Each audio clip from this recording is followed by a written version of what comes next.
जय मसीह की। प्रभु का प्रिय, हम धन्यवाद करते हैं एक और सुंदर दिन के लिए, प्रभु के अनुग्रह के लिए जो आज भी भरपूरी के साथ हम सब के साथ है। प्रभु का हम धन्यवाद करें हर एक सुंदर अवसर के लिए, हर एक दिन के लिए, कि प्रभु का अनुग्रह प्रतिदिन हम सब के जीवनों को किस प्रकार से चारों ओर से घेरे रहता है। जैसा भजन 23 में हम पढ़ते हैं, उसकी दया और करुणा मेरे साथ साथ निरंतर बनी रहती हैं। तो ये एक बड़े आनंद की बात है, अनुग्रह की बात है कि परमेश्वर की दया और करुणा हम सबके साथ साथ बनी रहती हैं। प्रियो, इस चैनल को यदि आज तक सब्सक्राइब नहीं किया है तो प्लीज़ सब्सक्राइब अवश्य कर लें और आपके कमेंट्स और लाइक्स ज़रूर भेजें। और प्रभु से प्रार्थना करते हैं कि आप सबका आज का दिन और आपका संपूर्ण जीवन परमेश्वर की आशीषों से, उसकी करुणा और भलाई से भरा रहे। जी हाँ, लेकिन दुष्ट लोगों पर परमेश्वर का ऐसा उपकार नहीं होता है। आज मैं जो संदेश आपके साथ बांटना चाहता हूँ वो बहुत ही एक खास संदेश है जो शैतान और उस तरह के तमाम लोगों के अंत के बारे में हमको बताता है, जो हमें ये शिक्षा देता है कि हम सावधान रहें। जब परमेश्वर की आशीषें हमारे जीवन में बढ़ती हैं तो हमें और ज्यादा सावधान होना है। यशायाह 14 अध्याय उसका 12 पद से लिखा है, हे भोर के चमकने वाले तारे। ये शैतान अर्थात लूसीफर, दूसरा शब्द इसके लिए लूसीफर है, भोर का चमकने वाला तारा। तू कैसे आकाश से गिर पड़ा, तू जो जाति जाति को हरा देता था, तू अब कैसे काट कर भूमि पर गिराया गया है। तो मन में कहता तो था, मैं स्वर्ग पर चढ़ूंगा, मैं अपने सिंहासन को ईश्वर के तारगण से अधिक ऊंचा करूंगा और उत्तर दिशा की छोर पर सभा के पर्वत पर विराजूंगा। मैं मेघों से भी ऊंचे ऊंचे स्थानों के ऊपर चढ़ूंगा, मैं परम प्रधान के तुल्य हो जाऊंगा। परंतु तू अधोलोक में उस गड्ढे की तह तक उतारा जाएगा। जो तुझे देखेंगे तो इसको ताकते हुए तेरे विषय में सोच सोच कर कहेंगे, क्या ये वही पुरुष है जो पृथ्वी को चैन से रहने न देता था और राज्य में घबराहट डाल देता था, जो जगत को जंगल बनाता और उसके नगरों को ढा देता था और अपने बंदियों को घर जाने नहीं देता था। जाति जाति के सब राजा अपने अपने घर महिमा के साथ आराम से पड़े हैं, परंतु तू निकम्मी शाख के समान अपनी कब्र में से फेंका गया। तू उन मारे हुओं के शवों से गिरा है जो तलवार से बिध कर गड्ढे में पत्थरों के बीच में लताड़ी हुई लोथ के समान पड़े हैं। तू उनके साथ कब्र में न गाड़ा जाएगा, क्योंकि तूने अपने देश को उजाड़ दिया और अपनी प्रजा का घात किया। शैतान का अंत बहुत ही स्पष्ट रूप से बाइबल की अनेक पुस्तकों में बताया गया है और आज शैतान का बोलबाला है। वो चाहे जिसे अपना शिकार बना लेता है। और ऐसा नहीं कि शैतान के पास लालच नहीं है, उसने प्रभु यीशु को भी लालच में डालने की कोशिश की थी। उसने पहले सृजित इंसान को भी लालच में डाला था, वो था आदम, जो हवा के माध्यम से उसने आदम को अपने लालच का शिकार बना लिया था।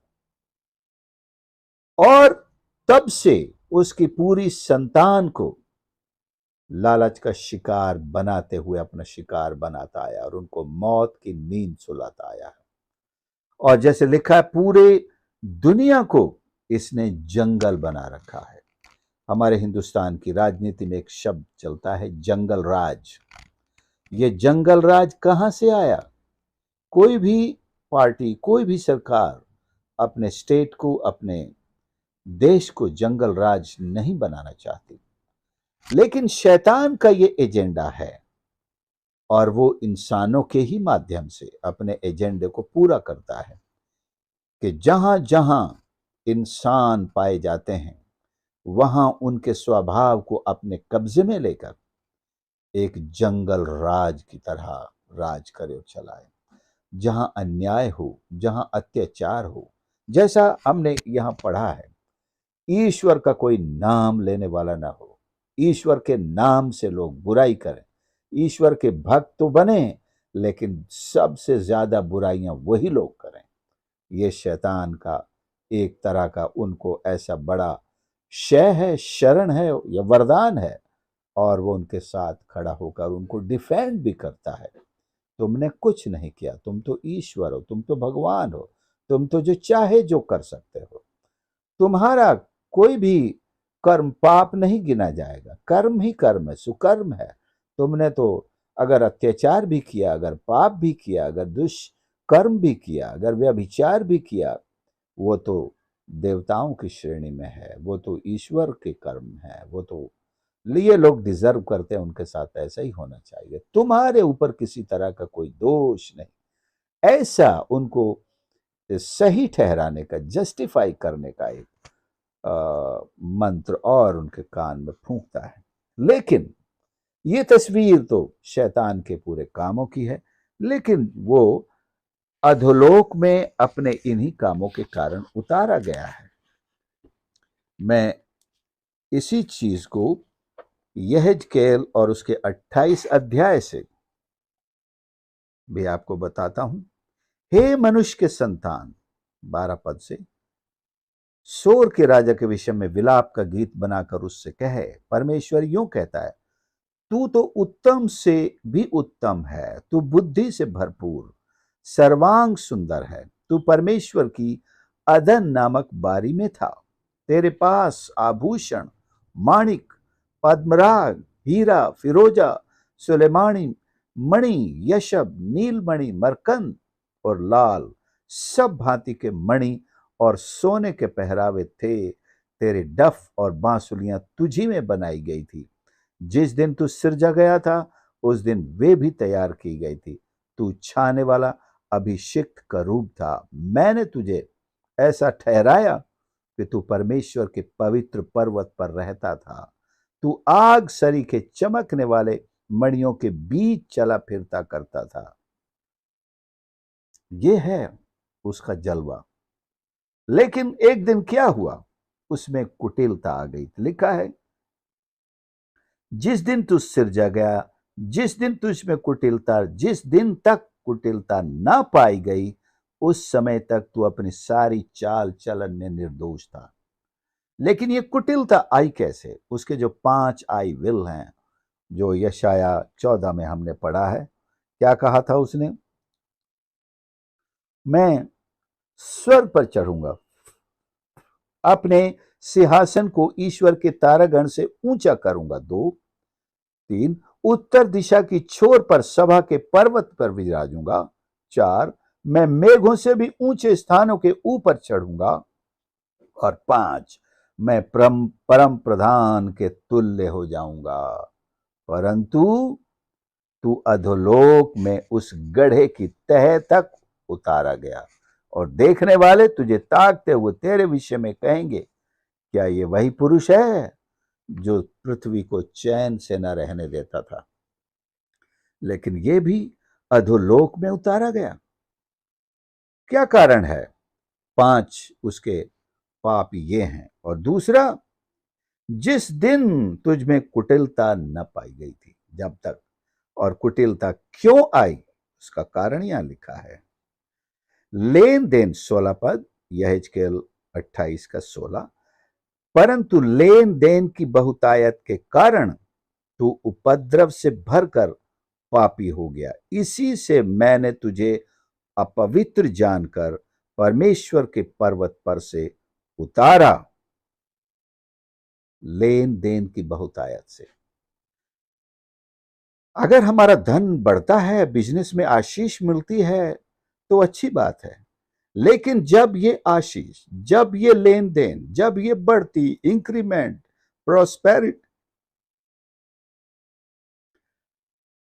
हमारे कुटिलता का एक साधन बन जाती है, घमंड का एक साधन बन जाती है, जब हम अपने आप को कुछ नहीं, मतलब दुनिया को कुछ नहीं समझे, अपने आप को ईश्वर से भी ऊपर बनाने की कोशिश करते हैं। कई लोग कह देते हैं जो बड़े पैसे वाले हैं, जो बड़े बिजनेसमैन हैं, जिनके पास सब ऐशो आराम है, गरीब लोग कह देते माई बाप, आप तो हमारे भगवान हैं, आप तो ईश्वर हैं, हम पर दया करो। ये बातें सुनकर उनको, उनका दिमाग खराब हो जाता है कि अरे, दुनिया हमें ईश्वर समझती है, हमें माई बाप समझती है। तो उनके दिमाग पर यह नशा बढ़ने लगता है। यही नशा शैतान को भी चढ़ गया था। शैतान क्या लेन देन करता था, ईश्वर ने मुझे अदन की बारी में रखा था। अब विद्वानों का मत ऐसा है कि जैसे उत्पत्ति 1 अध्याय पहले और दूसरे पद के बीच में एक गैप नजर आता है।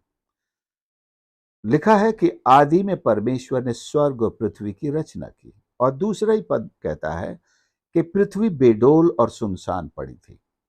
तो परमेश्वर ने उसे सुनसान या बेडोल तो नहीं बनाया होगा। तो इसके बीच में एक क्रिएशन है पूरी, जिसका इंचार्ज परमेश्वर ने लूसीफर को बनाया था। और उसके बारे में यह है कि वो बड़े ऐशो आराम से रहता था, वो बड़े, उसमें उसका अपना व्यक्तित्व कितना आकर्षक था। इसी बात से और सारी दुनिया पर उसका राज था। एक यिर्मयाह 4 और उसके 23 में एक संकेत हमको जरूर मिलता है उस सृष्टि के बारे में। यिर्मयाह 4 और उसके 23 में लिखा है, मैंने पृथ्वी पर देखा, वह सूनी और सुनसान पड़ी थी, और आकाश को उसमें कोई ज्योति नहीं थी। मैंने पहाड़ों को देखा, वे हिल रहे थे, सब पहाड़ियों को कि वे डोल रही थी। फिर मैंने क्या देखा कि कोई मनुष्य भी न था, सब पक्षी भी उड़ गए थे। फिर मैं क्या देखता हूं कि यहोवा के प्रताप और उस भड़के हुए प्रकोप के कारण उपजाऊ देश, जंगल, उसके सारे नगर खंडर हो गए थे। है ना?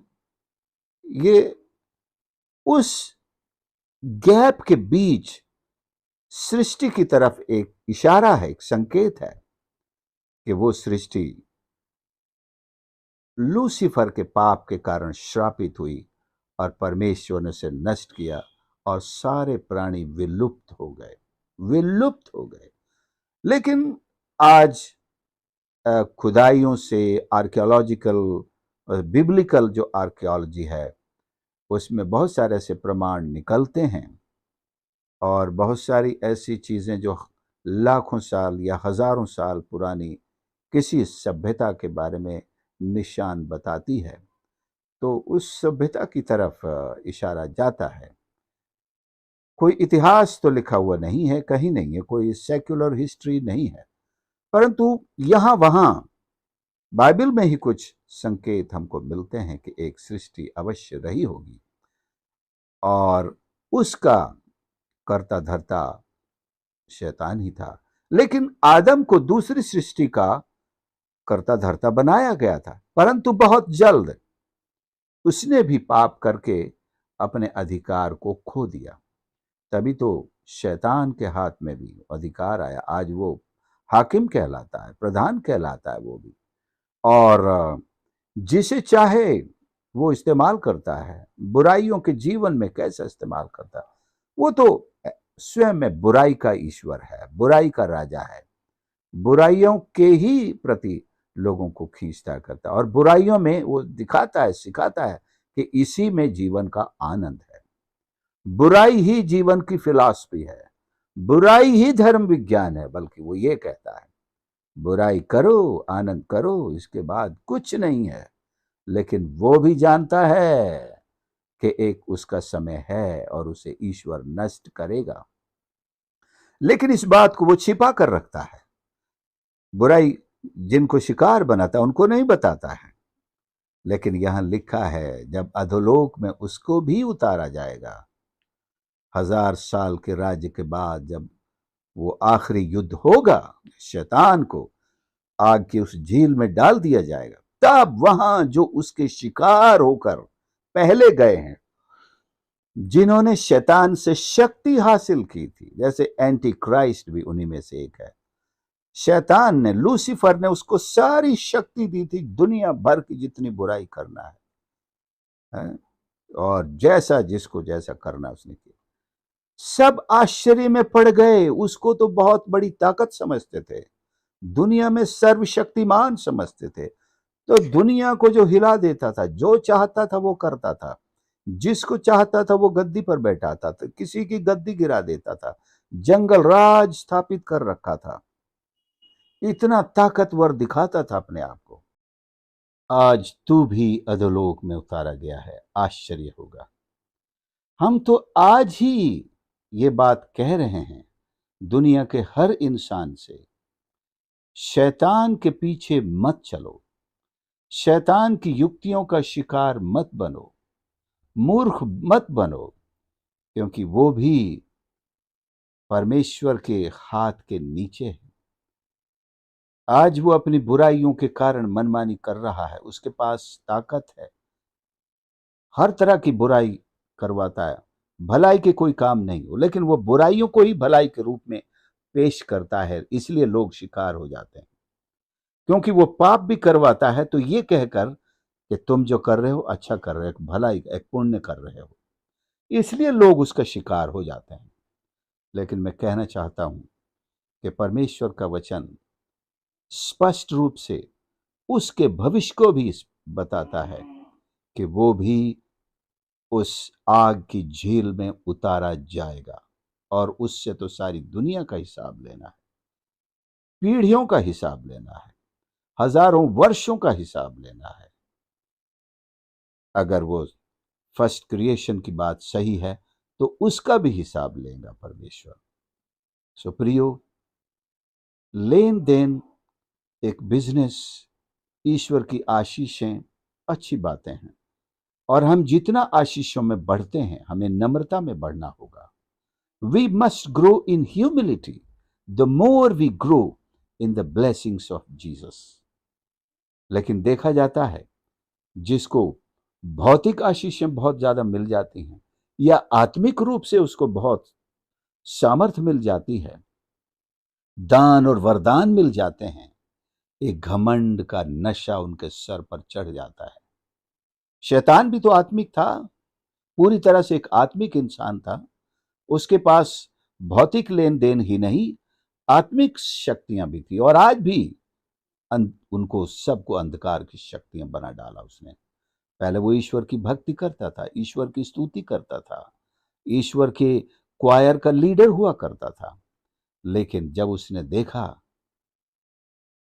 उसे लालच हुआ, उसने अपने आप को बहुत इंपॉर्टेंट समझा, घमंड आया, कुटिलता आई, परमेश्वर ने उसे निकाल दिया।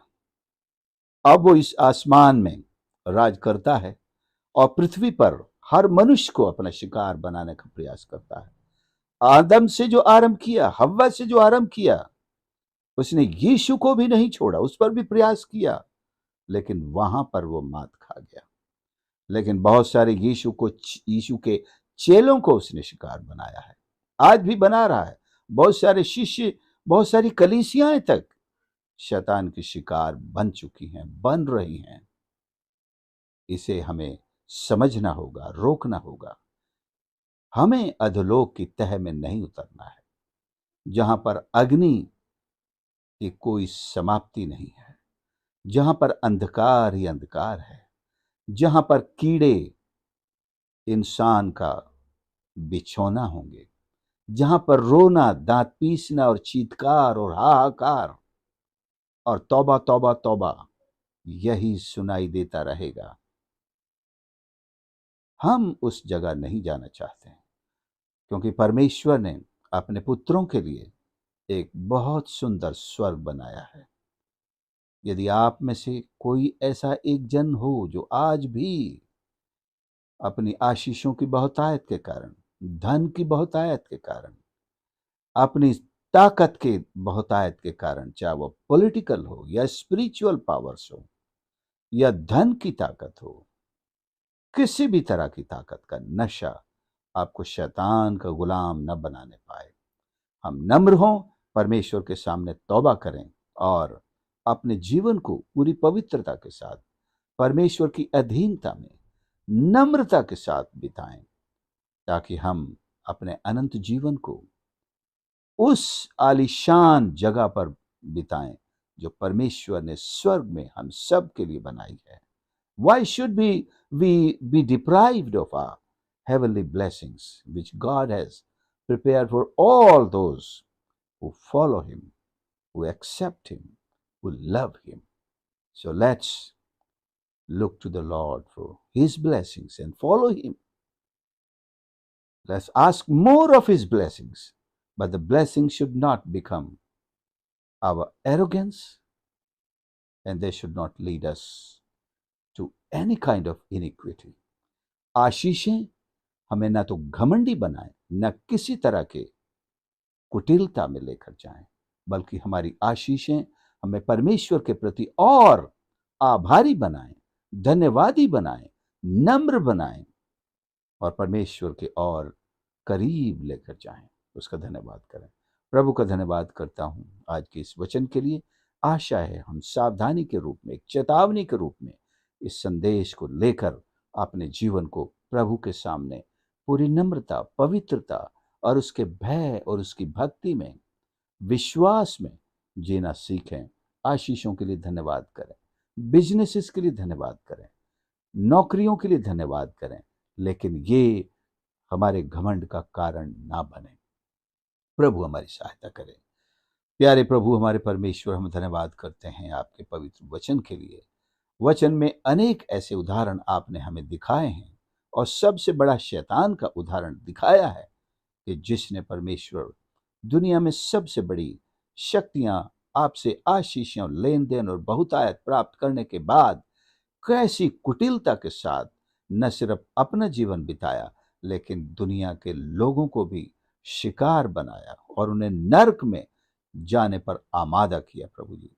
लेकिन आपने सच्चाई का प्रचार हम सब पर करके, सच्चाई का वचन हम तक भेजकर हमारी आंखों को खोला है। हम तौबा करते हैं और उद्धारकर्ता प्रभु यीशु के चरणों पर अपने आप को समर्पित करते हैं। हर एक के पापों को क्षमा कर, कुटिलता, घमंड, अत्याचार, सब तरह के पापों को क्षमा कर प्रभु जी और नया जीवन दे, और जो स्वर्ग का राज्य आपने बनाया है उसमें प्रवेश करने का अनुग्रह हर एक को प्राप्त हो। हर एक सुनने वाले को आशीष कर, उनके परिवारजनों को आशीष कर। प्रार्थना प्यारे प्रभु यीशु के नाम से मांगते हैं, आमीन। प्रभु आप सबको आशीष करे और मेरा निवेदन है ये संदेश दूसरों के साथ अवश्य शेयर करें, और यदि आज तक आपने इसे सब्सक्राइब नहीं किया है तो प्लीज़ इसे ज़रूर सब्सक्राइब कर लें और इस चैनल के लिए दुआ करते रहें कि बहुत से लोगों तक ये सेवकाई पहुँचे और उन्हें आशीषित करे। God bless you.